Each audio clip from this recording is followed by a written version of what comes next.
Հարգելի գործընկերներ, թերևս խոսքը սկսեմ Տիկին Արփի Դավոյանի արած արտահայտությունից, լոռություն բնորոշ արտահայտությունը գեղից մարդ կա։ Տիկին Արփի Դավոյան, գեղերից մարդ կա։ Էս ֆիքս ենք, էլի։ Նաև հարգելի Տիկին Արփի Դավոյան, կարծում եմ, որ մայիսի 16-ի հետ կապված մեծավանցիներից, արժանապատիվ մեծավանցիներին խաժամուժ անվանելու հետ կապված առնվազն պիտի ներողություն խնդրվի այս ամբիոնից, որովհետև հարից չի ազգային ժողովի падգամավորին, մեր հասարակության, թեկուզ այն հատվածին, որը չի կիսում ձեր քաղաքական հայացքները, կոչել խաժամուժ։ Ու քանի որ այս թեմային ենք անդրադառնում, կցանկանայի նաև Տիկին Թագուհի Ղազարյանը, աղջի ալվարդ բառակապակցությունը, դուք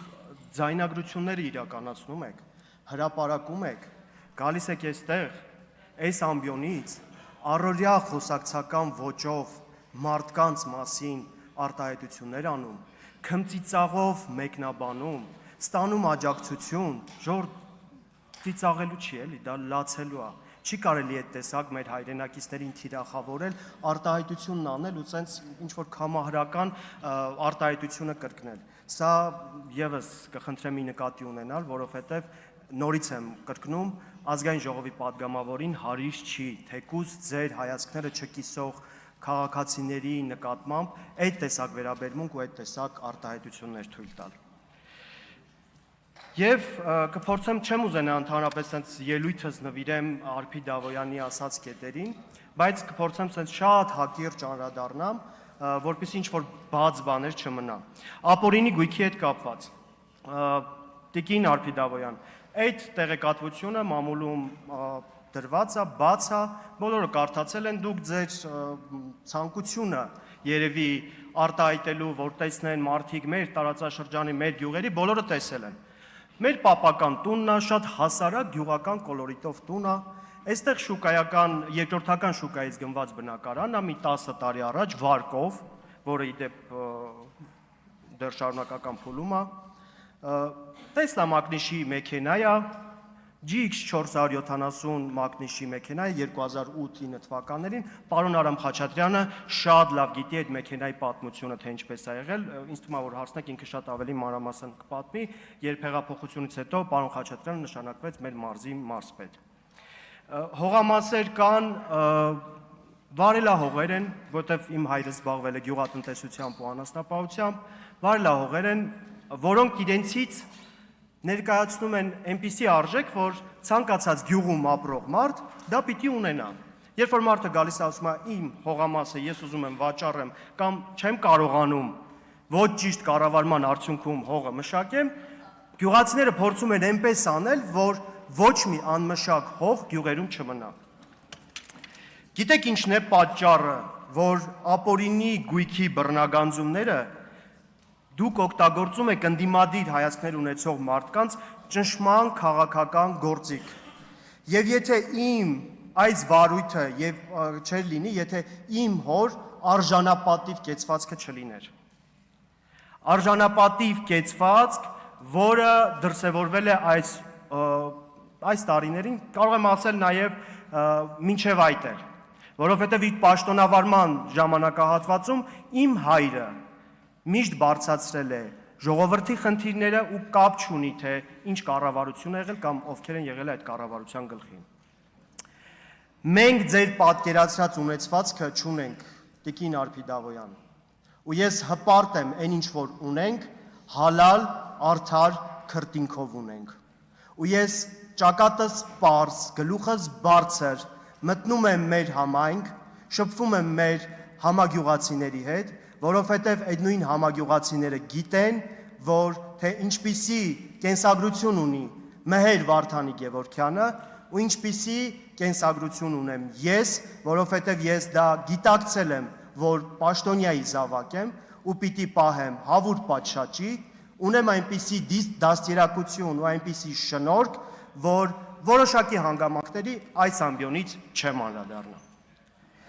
Ինչ վերաբերում է նաև քարոզարշավի ժամանակ, որ ասում եք իմ հայրը մտնում ա տներում, խնդրում, որ ունեցվածքը չկորցնի։ Նորից եմ կրկնում, մենք այդ ունեցվածքը չունենք։ Ու այո, մտել է տներ, խնդրել է, որպիսի տեղի ունենա փոփոխություն, եւ մենք կարողանանք հասնել այդ փոփոխությանը,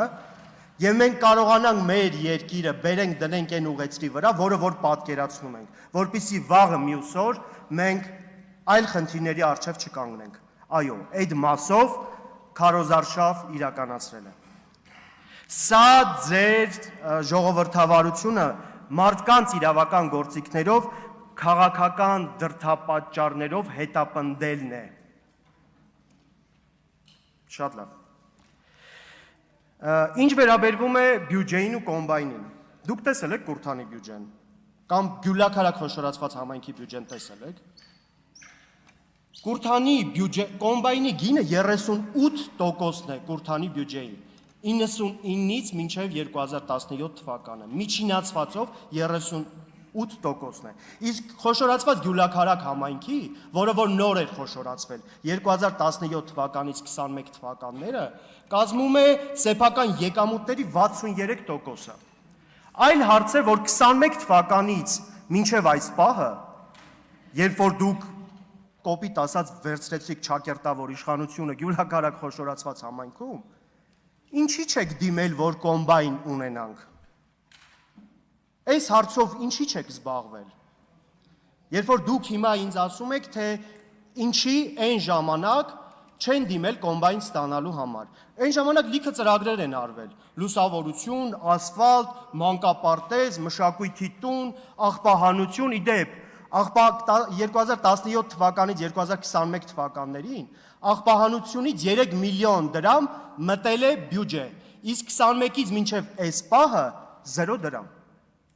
Այս էլ արձանագրենք։ Ու այդ տեխնիկան, աղբահանության համակարգը, լուսավորության համակարգը, ասֆալտապատում գնացել եք այդ տարածքը։ Դուք ասում եք Վարդավլուրի ու Հոփարցի թոռ եք։ Դուք այդ տարածքով այս վերջերս գնացել եք, դուք այդ ճանապարհների վիճակը տեսել եք։ Վերջի անգամ այդտեղ ասֆալտապատումը արվել ընդամենը այն ժամանակահատվածում, երբ որ ուրիշ էր իշխանությունը։ Երբ որ ձեր ԿՊԱ-կան կուրացիայի տակ գտնվող մարդը չէր իշխանության։ Սա էլ անցանք։ Ես ուզում եմ մի այլ հարցի անդրադառնամ։ Ինչ է արել ձեր ԿՊԱ-կան համայնքապետը։ Ձեր ԿՊԱ-կան համայնքապետը մի անգամ մտել է այդ համայնքները, գույքագրել խնդիրները, որ գյուղացիներն էլ իրեն հարցնեն, որ կոմբայնի խնդիր ունենք, որ իրենք էլ դիմեն կոմբայն բեր։ Ինչի՞ չեն արել։ Դուք ընդամենը լայքերի համար մարդկանց աշխատանքից ազատում եք։ Դուք ընդամենը ընդդիմադիր հայացքներ ունեցողներին հասարակ տեղեկանք չեք տրամադրում։ Ասում ենք եկեք նկարվենք քարոզարշավի ժամանակ, ասում է, չէ, գիտեք ինչի, որովհետև հենց նկարվեցի, տեսնելու եմ, որ ես ձեզ հետ եմ, գնալու եմ համայնքապետարան, տեղեկանք չեն տալիս։ 5-րդ երեխայի ծրագրի հետ կապված դիմել են համայնքապետարան, որպեսզի հասցեի ճշգրտման տեղեկանք տան ու չեն տալիս։ Կամ չեն ուզում տան, կամ կոմպետենտությունը չի հերիքում այդ մարդկանց, որ հասկանան ինչ տեղեկանք պիտի տան։ Խնդրում եմ նաև այս հարցերին անդրադառնալ։ Հաջորդը պրիմիտիվ հարցեր, որոնք համայնքներում շատ մնացել են օդից կախված։ Տեղեկանքներից սկսած գազը, ջուրը, լուսացույցը։ Վերջերս գնացել էինք Մասեսի տարածաշրջանի գյուղերից մեկը։ Հասարակ լուսացույցը, ճանապարհի կարգավորման համար մարդիկ ասում են տարիներով դիմել ենք, ճանապարհատրանսպորտային պատահարներ են լինում, չեն տեղադրում այդ լուսացույցը։ Հիմա հստակ բերեք արձանագրենք, 3 ձեր մարզպետը որոշում է ստորագրել, հունձը սկսվում է, երեկվանից հունձը սկսվել է, ձեր մարզպետը, Լոռու մարզպետը որոշում է ստորագրել